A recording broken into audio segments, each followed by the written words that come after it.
ఎన్టీఆర్ జిల్లా Tiruvuru MLA camp కార్యాలయంలో విలేకరుల సమావేశం నిర్వహించారు.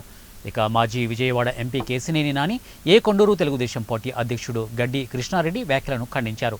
ఎన్టీఆర్ జిల్లా అభివృద్ధి కోసం అహర్నిశలు కృషి చేస్తున్న వ్యక్తి మా చిన్ని అని కృష్ణారెడ్డి అన్నారు. ఈ తిరువూరు నియోజకవర్గం కాదు, ఈ కృష్ణా జిల్లాలో మరి చిన్ని గారు గత 5 సంవత్సరాల నుంచి ఎన్నో సేవా కార్యక్రమాలు చేసుకుంటూ వారి సొంత నిధులతో ఇక్కడ ఉన్న పేద ప్రజలకి అన్ని రకాలుగా సహాయకారాలు చేసుకుంటూ ముఖ్యంగా కొండూరు మండలంలో కిడ్నీ పేషెంట్లకి ప్రతి ఇంట్లో అతను ఆర్థికంగా బాగోకపోతే ప్రతి ఇంటికి 10,000 రూపాయల చొప్పున అలాగనే వాళ్ళకి కావాల్సిన మెడిసిన్ అన్నీ సప్లై చేసిన ఘనత మా ఎంపీ గారిది.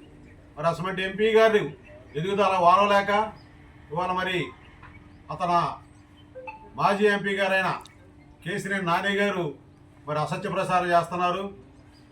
ఎక్కడో ఏదో ఆక్రమించారని, ఏ ఆధారాలు ఉన్నాయని నువ్వు ఈ విధంగా చేస్తున్నావు, నువ్వు ఉన్నంగా కూడా అలాగే చేసావా?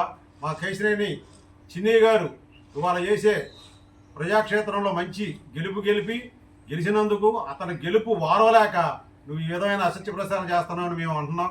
ఈ విషయాన్ని మేము తీవ్రంగా ఖండిస్తున్నాం. సరిపోతుంది.